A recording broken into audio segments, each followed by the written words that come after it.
ध्याय वयम नुमाय।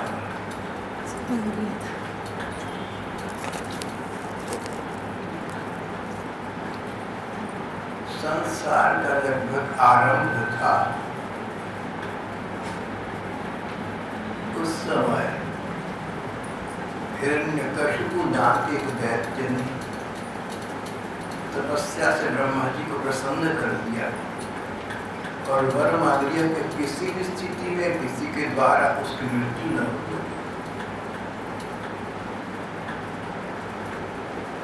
और फिर त्रिलोकी का स्वामी बन गया। देवता तक उसके आगे हाथ जोड़े खड़े रहने लगे। हिरण्यकशिपु के छोटे बेटे का नाम प्रहलाद था। प्रहलाद जन्म से ही अपने पिता से अलग स्वभाव के थे। पिता हिरण्यकशिपु अपने को भगवान मानता था, भगवान को भगवान नहीं मानता था और भगवान विष्णु को अब तक बैरी मानता था। कहता था विष्णु का तो मैंने वध कर देना है। प्रहलाद न जाने कैसे क्या संस्कार लेकर आए थे, पिता के स्वभाव से बिल्कुल प्रतिकूल। अपने अबोध शैशव में भी भगवान की भक्ति के लक्षणों में स्पष्ट दृष्टि गोचर हो रही थी।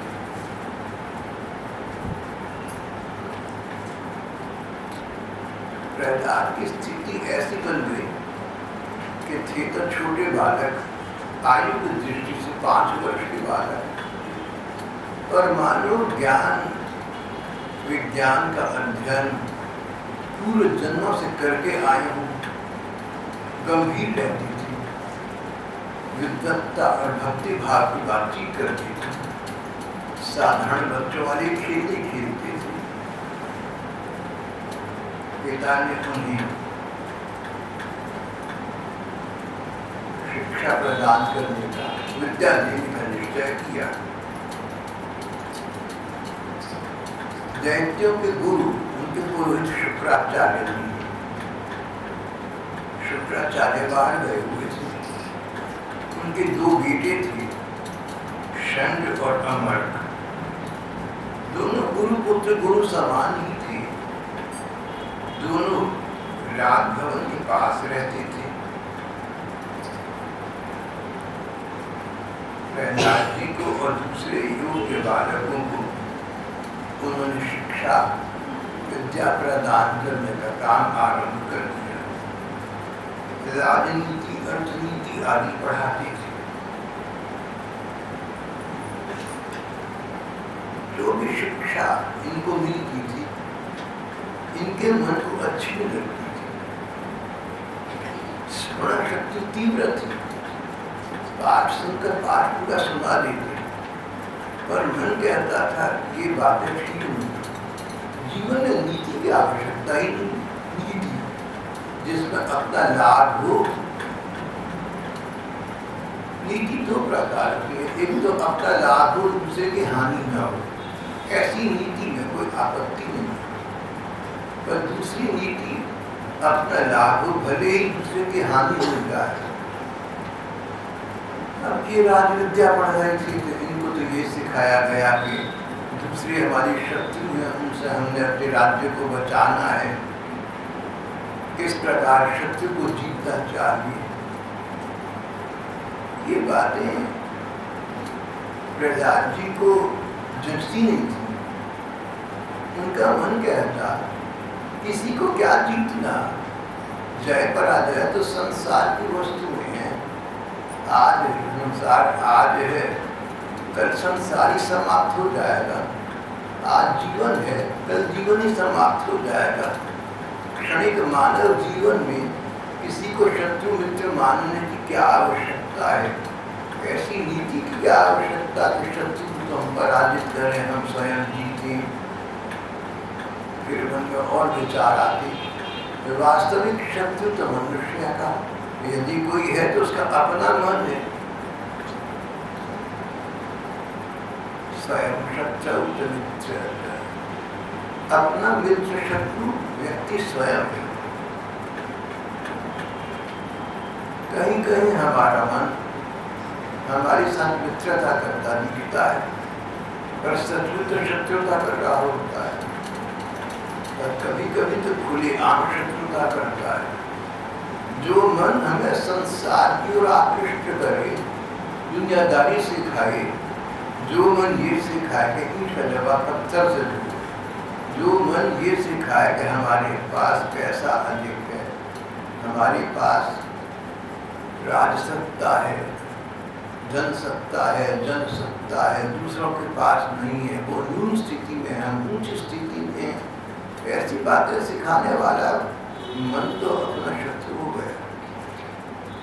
मन तो वो है जो भगवान के प्रति अर्पित समर्पित कर दिया जाए, जो व्यक्ति को भगवान के मार्ग पर लेकर जाए। जो मन संसार के सुख भोगों में आकृष्ट करे, वो तो अपना शत्रु है। और जो मन भगवान की ओर हमें लेकर जाए, वो मन हमारा मित्र है। प्रहलाद जी इस प्रकार के विचारों में आच्छन्न रहते हैं। उन्हें गुरु शिक्षा अच्छी न लगती थी। अन्य दैत्य बालक थे, बड़े बड़े घरों के बच्चे पढ़ रहे थे, उनको बहुत ठीक लगता। लेकिन प्रहलाद तो जन्म से भक्ति भाव के संस्कार लेकर हुए थे। कौन अपना कौन पराया, सभी अपनी। आत्म तत्व की दृष्टि से हम सब एक है, सब में एक ही आत्मा है। सुख दुख सबको एक जैसे लगती है। जन्म मृत्यु और बीमारी सब व्यक्ति को समान लगा देती, व्यक्ति सभी समान है। बस अंतर ये, समझदार लोग भगवान का आश्रय लेते हैं, ना समझ लोग संसार में झंझट में धक्के खाते रहते हैं। ऐसे प्रहलाद जी को भला गुरु नीति, राजनीति, अर्थनीति आदि कैसे भाती। अपनी पढ़ाई के आग्रह को झूठा मानते थे, पर फिर भी गुरुपुत्रों के सामने बोलते नहीं थे, चुपचाप बैठे उनका प्रवचन, उनका वाणी श्रवण करते रहते थे। एक दिन हिरण्यकशिपु ने, पिता ने अपने पुत्र प्रहलाद को बड़े प्रेम से गोद में लेकर कहा, बेटा बताओ तो सही, प्रपच्छ कथ्यताम वत्स। गोद में लेकर प्यार के साथ पिता ने पुत्र से पूछा, मन्यते साधु यद् भवान, तुम्हें क्या बात अच्छी लगती है? मन्यते साधु यद् भवान, बेटा तुम्हें क्या बात अच्छी लगती है? बोले पिताजी, ऐसे बोले जैसे बड़ा कोई गुरु गंभीर व्यक्ति, कोई कोई ज्ञान वृद्ध, कोई वयोवृद्ध बोल रहा। 5 वर्ष का बालक ऐसे बोला मानो 50 वर्ष का बोल रहा। पिताजी, अच्छा बुरा क्या है संसार में? आपने पूछा, बेटे क्या अच्छा लगता है सबसे अच्छा? ये तो पूछने वाली बात है, अच्छी वस्तु तो सभी को पता, भगवान है। भगवान से अच्छा कौन है? और फिर अच्छी बात ये कि उन भगवान से अपना कौन है? सबसे अच्छी बात ये कि हम भगवान से प्यार करें। हम संसार के माया मोह में न फंसें, हम संसार के गर्त में न चले जाएं, हम अपने पराई के भेदभाव में न पड़ जाएं,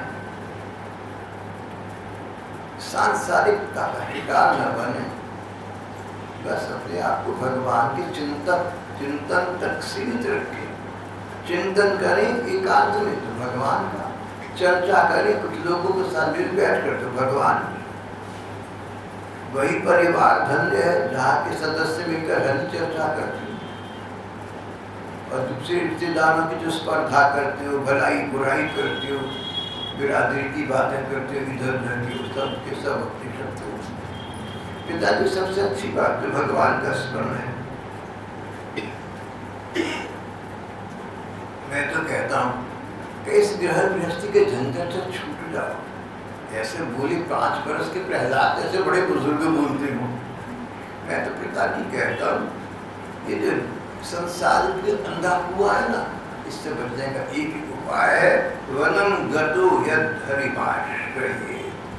अपने एकांत में चले जाओ, भगवान का स्मरण करो, एक तरफ बैठ जाओ, एक कोने में बैठ जाओ, लोगों से ज्यादा मत मिलोगे, तो जितने लोगों से मिले जुलोगे संसार की चर्चा होगी, जो सुनोगे वही सोचोगे, जो सोचोगे वही एकांत में बैठोगे तो सामने आएगा, वही सपने में दिखेगा।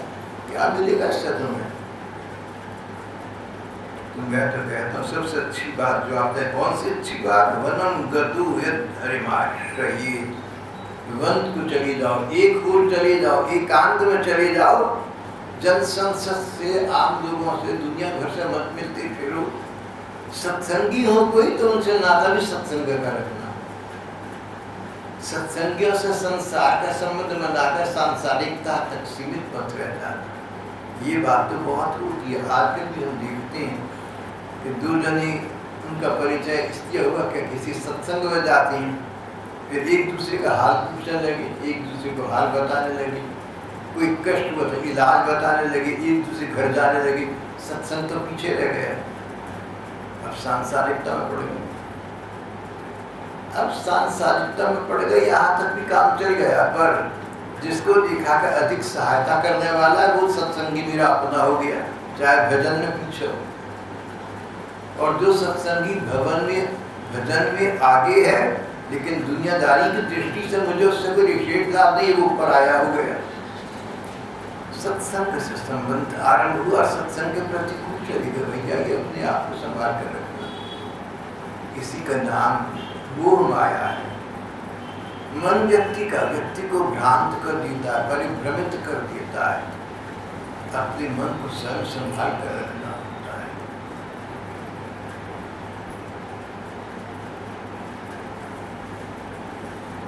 पिताजी बस मैं तो एक बात जानता हूँ, इस घर बार को छोड़कर कहीं एकांत में चले जाओ और भगवान की शरण ग्रहण करो, तभी जीवन में सुख चैन मिलेगा। नहीं तो ये जीवन इसी प्रकार समय नाश में व्यतीत हो जाएगा, प्राप्त कुछ न होगा। पिता हिरण्यकशिपु प्रहलाद की वाणी अवाक होकर सुन रहे थे, आश्चर्यचकित थे, समझ में आ रहा था कि क्या बोल रहा है, मैं इसको क्या कहूँ। फिर अपने मन को समझा लिया, दूसरों के बहकाने से बच्चों की बुद्धि यूं ही बिगड़ जाया करती है।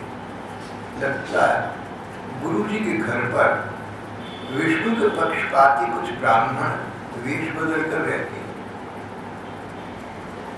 इस बालक की भली भांति देख रेख की जाए, जिससे अब इसकी बुद्धि अधिक बहकने न पाए।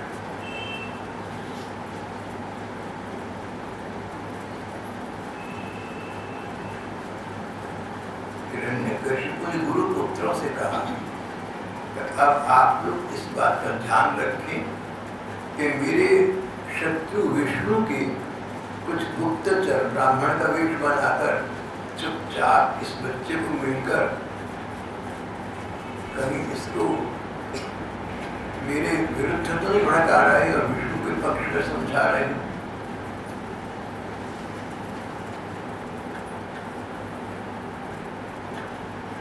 पुरोहितों ने, गुरुपुत्रों ने प्रहलाद को बहुत पुचकारा और बड़ी मीठी वाणी से कहा, बेटा हम तो ये चाहते हैं कि तुम्हारा कल्याण हो, पर एक बात हमें ठीक ठीक बताना, झूठ न बोलना।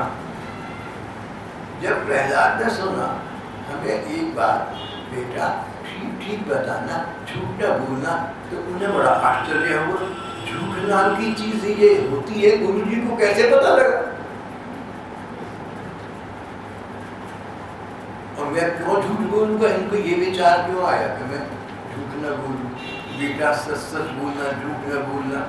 मैं सब छोड़कर कुछ और क्यों बोलूंगा? जो सच है वो तो कहूंगा। सत्य तो यही है कि भगवान सत्य है, ब्रह्म सत्यम जगन मिथ्या। भगवान ही सत्य है, संसार मिथ्या है। सत्य हरि भजन जगत सब सत।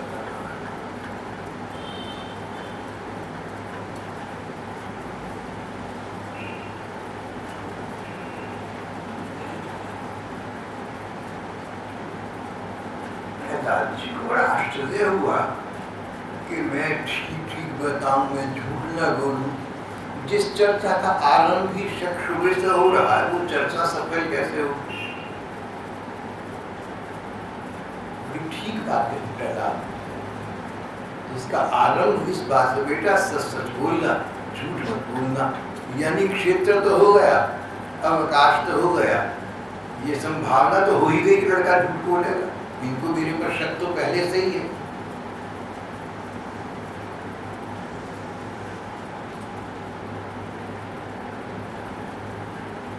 ठीक बदलाना, देखो झूठ न बोलना।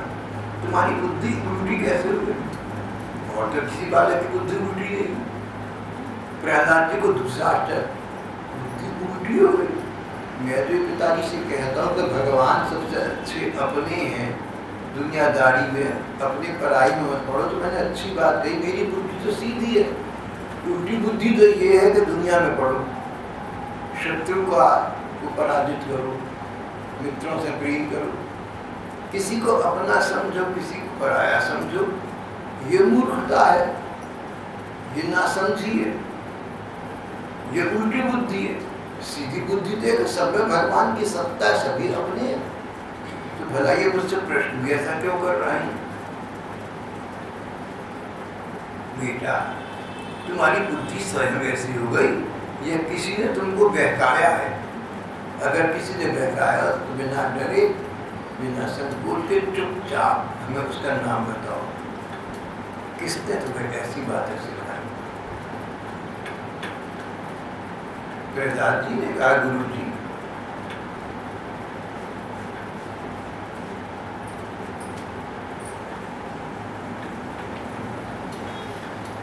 अपना पराया, शत्रु मित्र, ये सब भगवान की माया है, ये वास्तविकता नहीं है, एक पशु बुद्धि है।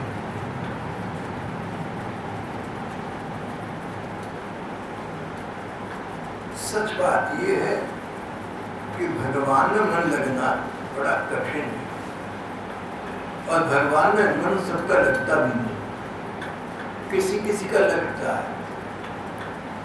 कोई किसी को समझाएगा तो भगवान में लगता, और किसकी समझ में आ जाए तो समझ में आ जाए, इसके लिए कुछ पिछले संस्कार चाहिए, नहीं तो कौन समझता है? सब संसार में लगी रहती है।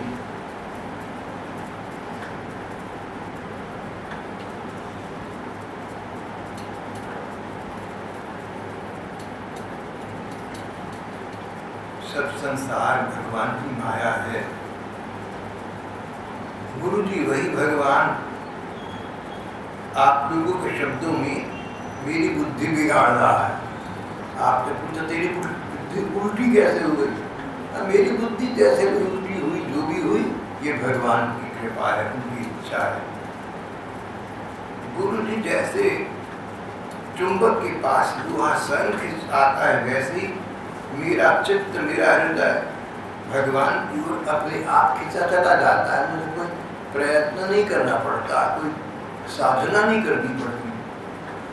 जिस प्रकार पृथ्वी पर पानी डाल दो तो नीचे की ओर अपने आप चला जाता है, इस प्रकार मेरा मन भगवान के चरणों में अपने आप चला जाता है। मुझे सोचना करना कुछ नहीं पड़ता, मेरा सहज आकर्षण भगवान के प्रति है।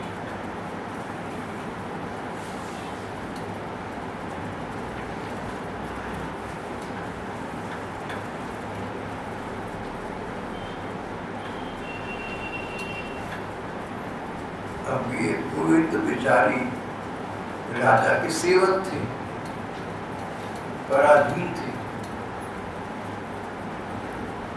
पराधीन सपने हो सुख नाय, मुझे दूसरों के आदमी है, वो सुखी कैसे हो सकता है? स्वतंत्र कैसे हो सकता है? बिक गया जो वो खरीदार नहीं हो सकता। जो खुद ही बिका हुआ है वो किसी को क्या खरीदेगा?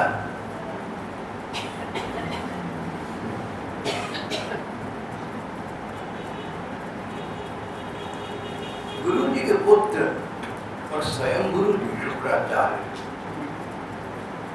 ऊंचे पद पर थे, सम्मान के स्थान पर थे। पर सच बात ये कि सरकारी मुलाजिम जो थे उनकी आजीविका, उनका खाना पीना सब कुछ शासन की ओर से हो रहा था। राजा के थे, राजा के गुरु थे, सम्मान तो था, पर राजा की ओर से उनकी सब व्यवस्था भी हो रही थी। और जिसकी दो रोटी का आधार दूसरा हो, वो उस दूसरे के नाक के इशारे पर तो नाचेगा, नहीं तो दो रोटी से हाथ धो बैठेगा। तो कोई भी पराधीन व्यक्ति स्वतंत्र संबंध करने नहीं सकता है। जब पुरोहितों ने देखा कि प्रहलाद तो बड़े निडर होकर भगवान के पक्ष में इतनी चर्चा कर रहे हैं, उन्होंने प्रहलाद को छिड़का और फिर नाराज हुए बोले, हम तुम्हारी बीत से खबर देंगे। देखो, विष्णु तुम्हारे पिता का शत्रु है और तुम विष्णु का गुणगान कर रहे हो। गुरु जी ने इस प्रकार डांटा डपटा। प्रहलाद कुछ न बोले, जो कहना था कह चुके। अब तुम्हारी बात कितनी भी ठीक क्यों ना हो, बार बार मत कहना। एक बात को बार बार मत कहना, और एक बार कहो तब भी नम्रता से कहना, दूसरों का सम्मान करते हुए कहना। कितनी भी सच बात क्यों न कहीं आप, अगर वो किसी का दिल दुखाती है, अधर्म तो आपने पहले कर दिया। पहला सच तो ये कि आपसे किसी का दिल न अपने को ऐसा बनाओ कि दूसरे लोगों से मिलकर अपने आप को सम्मानित प्रतीत करें।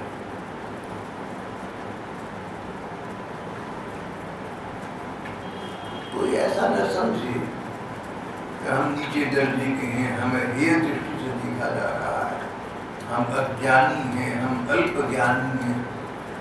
ऐसा अपने को प्रोजेक्ट न करो, ऐसी छवि अपनी न बनाओ। तुम्हारी बात ठीक है तो एक बार नम्रता के सब नतीजे से कह दो, फिर उसको कहीं मत उठाओ, जोर जोर से मत बोलो, शांत भाव से सारी बात करो। एक बार प्रहलाद जी ने गुरुपुत्र के पूछने पर जो ठीक समझा सो कह दिया। गुरुपुत्र क्रुद्ध हो गए। उन्होंने विवेक से विचार न किया। ठीक बात कहने वाला छोटा बच्चा हो तो सुनने वाला बड़ी उम्र का और बड़े संबंध हो, तब भी बच्चे की बात माननी चाहिए। कई बच्चे हैं आपसे बहुत छोटे होंगे, पर कहीं किसी क्षेत्र में उनकी समझ आपसे अधिक हो सकती है। एक क्षेत्र सदा बनाए रखना कि तुमसे छोटों के पास कहीं तुमसे अधिक तो बुद्धि नहीं है, और है तो इसमें तुम्हारी शोभा है कि अब तुम्हारे छोटे तुम्हारा विभाग हो।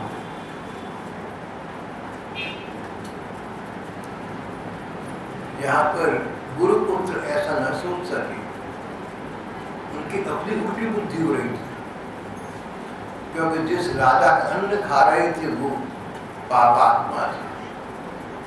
अन्न का बड़ा प्रभाव सीधा भी है, जिससे हमें अन्न मिलता है, हम उसके आगे बोलेंगे कैसे, उसकी तो चापलूसी करेंगे, उसके हाँ में हाथ मिलाएंगे, और सीधा प्रभाव पड़ने के अतिरिक्त अनजाने में भी प्रभाव पड़ता, मन हमारा वैसा बनता जाता है। तुम्हारे सामने संबंध में कोई छोटा हो, शिक्षा दीक्षा में छोटा हो, आयु में छोटा हो, तो बात कही, तुम्हारे मन के प्रतिकूल बात कही, तो एकदम बात को काट मत देना, उसको डांटना मत शुरू कर देना, उसकी बात को सुनकर शांत रहना, उस पर विचार करना। अगर विचार करने पर ठीक लगे तो उसको सांत्वना देना, उसको सराहना देना, उसको प्रोत्साहन प्रदान करना, और ठीक न लगे तो एक बार अपनी बात समझाने के तौर पर उसको कह देना। पुराने बुजुर्ग कहते थे अपनी इज्जत अपने हाथ। अगर देखो दूसरे की बात गलत है और तुम्हारी ठीक बात सुनने को तैयार नहीं है, अपनी इज्जत अपने हाथ, तो उसका मुंह खुलवाना। व्यक्ति पर निर्भर करता है कैसा है। अगर ठीक व्यक्ति है, तुम्हारा सम्मान करने वाला है, ठीक बात कहता है, तो आपको उसकी ठीक बात माननी चाहिए।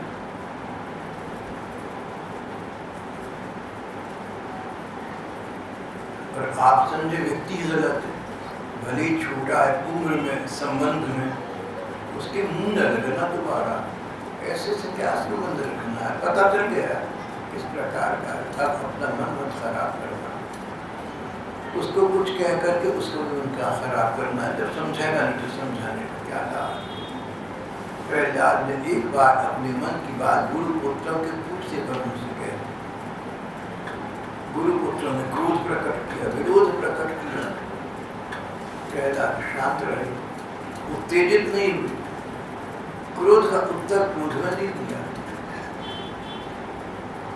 हिंसा प्रतिहिंसा से हिंसा का क्रम बढ़ता है।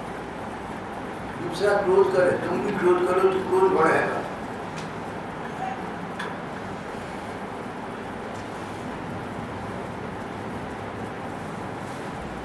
जब प्रहलाद चुप रहे और फिर गुरु जी जो समझाते रहे उसको समझ सीखते रहे और दूसरे पर दोबारा पूरे का पूरा पाठ सुना दी थी, तो सोचा कि अब इसको थोड़ी अकल आ गई है। तो कुछ समय के बाद गुरुपुत्र उन्हें उनकी माँ के पास ले गए। माँ का नाम था कयाधु, कयाधु हिरण्यकशिपु की पत्नी। माँ के पास ले गए। माँ ने बड़ी लाड़ प्यार से उन्हें नहला धुलाकर अच्छी तरह गहने कपड़ों से सजा दिया। फिर भी उन्हें हिरण्यकशिपु के पास ले गए। प्रहलाद ने पिता के चरणों में प्रणाम किया। हिरण्यकशिपु ने प्रहलाद को आशीर्वाद दिया। दोनों हाथों से उठाकर बहुत देर तक गले से लगाए रखा, गोद में बिठाया, उसका सिर सूंघा। इतना प्यार जताया, इसलिए इतना प्यार किसके लिए?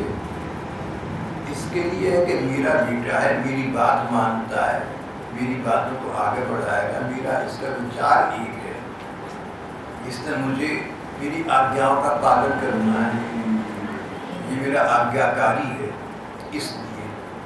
और कहीं उल्टा हो जाए, मेरी आज्ञा नहीं मानेगा, मन मर्जी करेगा, अपनी बात को ठीक करेगा, मेरी बात को गलत करेगा, मेरे आगे बोलेगा, मुझे समझाएगा। जहाँ पता लगा कि उसका और मेरा हित साम्य नहीं है, मेरा उसका हित भेद है, क्लैश ऑफ इंटरेस्ट है, बस कोई बेटा नहीं रहा, ये लाड़ ये प्यार सब समाप्त हो जाएगा। चाहे तुम्हारा अपने बच्चे पोते के लिए हो, चाहे उसका तुम्हारे लिए हो। तो संसार ऐसा है, कैसा लाड़ प्यार जो पक्ष में जाता हो। कौन किसको प्यार करता है? जिसके समत हो, जो मेरा आज्ञाकारी, मेरा कहना मानता हो, मैं क्रोध दूं तो शांति से सह जाए, तो प्रतिकूल हो जाए, उल्टा हो जाए, तो लाड़ प्यार सब समाप्त। तो पिता पुत्र को उनका पुचकारेगा। हिरण्यकशिपु ने प्रहलाद को कुछ देर गले से लगाए रखा, फिर गोद पे बिठाया, उसका सिर माथा सूंघा और फिर वही प्रश्न दोहराया, बेटा इतने दिनों में तुमने गुरु जी से शिक्षा प्राप्त की है, उसमें जो सबसे अच्छी बात लगी हो सो बात बताओ। बेटा चिरंजीव रहो, अब बात बताओ। चिरंजीव भगवान को तो नहीं मानता था, तुम्हारी आयु लंबी हो, तुम चिरंजीवी हो। ये किस प्रहलाद से कह रहा है? ये एक बाप अपने उस बेटे से कह रहा है जिसके बारे में उसको ऐसा है कि मेरा कहना मानेगा। अगर ये हो तो बेटा मेरा कहना नहीं मानेगा तो चिरंजीवी हो, ये नहीं कहेगा। मर जाता तो अच्छा था, तुझे पहले ही क्यों करा। ये संसार की वास्तविकता है। और अब तो ऐसा कलयुग आ गया, कई माता पिता अपने बच्चों के प्रतिकूल चले जाते हैं, अहितजन तक हो जाते हैं। अपने आप को संतुलित रखना, मध्य मार्गी बनाना, ना तो ऐसी बच्चों की ममता में फंसना कि वो बदतमीजी करें, ऊट पटांग बोले और तुम उसे निपटाए जाओ, मेरे नंदा मेरी चंदा।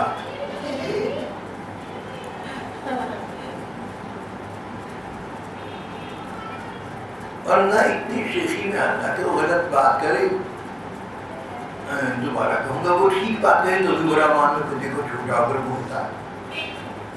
अपने जीवन को, अपने मन को, अपने संबंध को संतुलित रखो, बैलेंस्ड, वेल पॉइज्ड।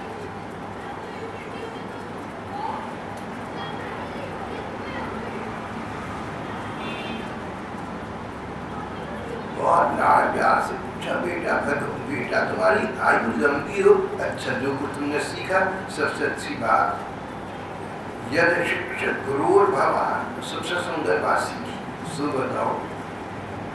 अब प्रहलाद मानो ये सोच रहे को तुमसे पूछे कि तुमने अच्छा क्या सीखा। जिसको अच्छी बात पता लग जाए और सोचे कि दूसरे को पता नहीं है, वो बताने को लालायित हो जाता है।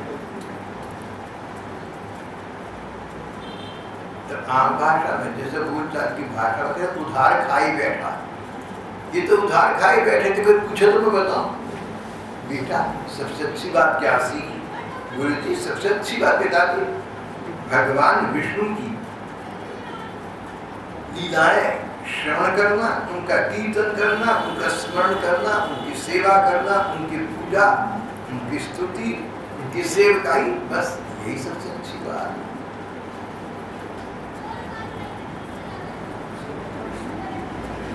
श्रवणम कीर्तनम विष्णु अर्चनम पाद सेवनम स्मरणम वंदनम दास्यम सख्यमात्म निवेदनम। पिताजी सबसे अच्छी बात ये कि हम भगवान की गुण और लीलाओं का श्रवण करें, कानों से सुने। जो बात कान से सुनोगे, जो बात सुनेंगे, उस बात का विचार आएगा एकांत में, उसका चिंतन करेगा। संसार की बातें सुनोगे, भलाई बुराई तो वो सोचोगे, भगवान की बात सुनोगे तो कभी वो सोचोगे। अब संसार है जैसा है, अच्छा है बुरा है, अपने हिसाब से चल रहा है।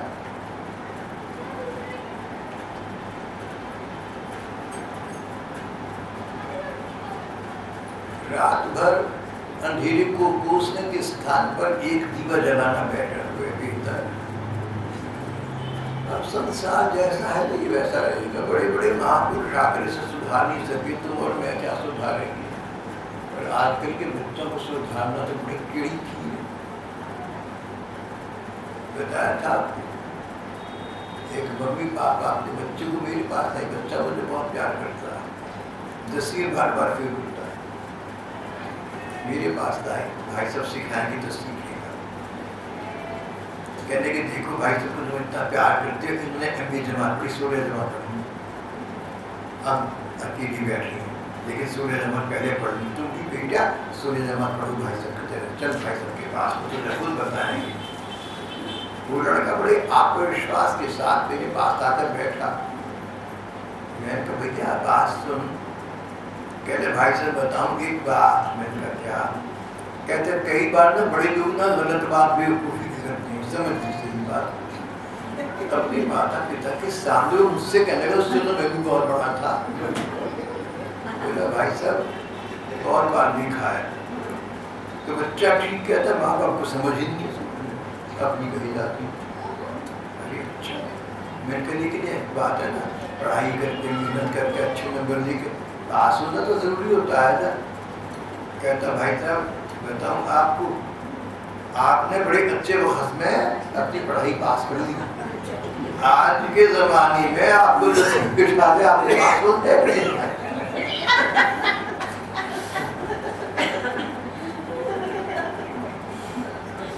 कहता आप तो दूसरी बात नहीं करते कि आप कितनी पढ़ाई पढ़ के। देखो एक बात इसमें कुछ सच्चाई भी है, हमारे जमाने की पढ़ाई इस तरह की टेक्निकल नहीं थी जैसी आजकल। सच्चाई मैंने कई छोटे बच्चों को देखा है, वो ऐसी बात बताते हैं मुझे जो हमें पता उस उम्र में कम से कम नहीं थी, उनके कोर्स में लगी हुई। भाव ये है कि किसी को समझाना तो तभी जब समझे, वो आपको मानता ही नहीं, आपकी बात समझता ही नहीं। तो आपको समझा रहा है, मुझे समझा रहा है। मुझे पहले से प्रिपेयर करा कि मेरे मम्मी पापा ने भाई साहब को समझाया होगा, मुझे याद आई है। कहता भाई साहब कई बार बच्चे ठीक कहते हैं, माँ बाप को समझ नहीं थी, न समझते। आप ये ना समझो कभी बड़ों को ठीक पाता था, होते बच्चे गलत होते।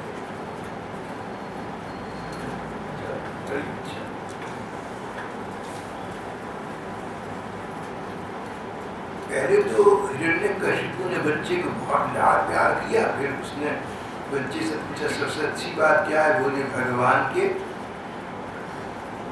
गुण और लीलाओं का श्रवण करना। भगवान की लीलाएं सुनिए पिताजी, कैसे कैसे अवतार लेकर भगवान कैसे कैसी लीलाएं करते हैं। भगवान अवतार लेते हैं, कभी मनुष्य के रूप में, कभी पशु पक्षी के रूप में, कभी किसी रूप में, कभी किसी रूप में। उस समय ये पता लगता ही नहीं कि सतगुरु साक्षात परमात्मा है। तो जैसे नाटक में आजकल वो अभिनय करते हो अभिनेता, वास्तव में वो चरित्र नहीं है, वो तो पात्र है, एक्टर्स हैं, कैरेक्टर नहीं। ऐसे प्रहलाद बोले भगवान ऐसी लीलाएं करते हैं मानो कोई साधारण मनुष्य हो, जबकि है साक्षात परमात्मा। पर उन लीलाओं को सुनने से लाभ ये पता लगता है कि वो भगवान जिन्होंने भक्तों के साथ अपने आप को भक्तों जैसा बना लिया, भक्तों को परम आह्लाद प्रदान किया, वे भगवान हमें भी वही आह्लाद वही आनंद प्रदान कर सकते हैं। भगवान की लीलाएं सुनने का ये लाभ है। भगवान अवतरण करते हैं, अवतीर्ण होते हैं, ऊपर से नीचे आते हैं, बड़े स्तर से छोटे स्तर पर आ जाती हैं, मनुष्य को मनुष्य की भाषा में बात समझाने सिखाने के लिए। इसलिए भगवान की लीलाएं सुनना और उन्हीं का कीर्ति गान करना, भगवान के नाम का स्मरण करना, आंखें नीच कर उनके रूप का ध्यान करना, भगवान मंदिर में या घर पर चित्रपट या मूर्ति इत्यादि रखकर सेवा करना, पूजा करना, फूल चढ़ाना, अगरबत्ती भोग लगाना इत्यादि, भगवान को स्वामी मानना, अपने को सेवक मानना। तू दयाल दीन हो, तू दानी हो, भिखारी। भगवान से इस प्रकार अपने मन का स्वर उन तक पहुंचाना, कभी न कभी भगवान सुनेंगे और उन पर कृपा कर देंगे। भगवान ही को अपना सखा मानना। और अंत में एक मोटी बात, भगवान के सन्मुख आत्मनिवेदन, अपने को समर्पित कर देना, जो हम भले बुरे सोते हैं। आत्मनिवेदन जैसे अमनिया होता है ना, शुद्ध खाना भगवान का भोग लगाने के लिए, भक्ति भाव की भाषा में उसे अमनिया कहते हैं। जैसे भगवान के लिए हम अमनिया तैयार करते हैं, अमनिया भगवान के लिए, उसी प्रकार हम भगवान का अमनिया बन जाए। सब हम भगवान के चरणों में अपने को समर्पित कर दें, भगवान हमें स्वीकार कर दें। तदीयं वस्तु गोविंद तुभ्यमेव समर्पितम्। भगवान ये तो वस्तु तुम्हारी ही है, ठुकरा दो या प्यार करो। इस प्रकार की भावना भगवान के प्रति संबोधित करना जीवन का सारांश, जीवन का सार तत्व, मानव जीवन का सर्वोत्तम लक्ष्य तो यही है।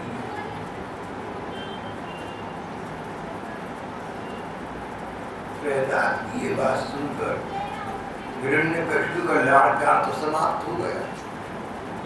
अब तो क्रोध विरोध उत्पन्न हो गए, गुरुपुत्र पर नाराज हुए, उस पर बड़ी बड़ी लांछन लगाई, पुत्र को डांटा फटकारा। ये सब प्रसंग हम कल करेंगे।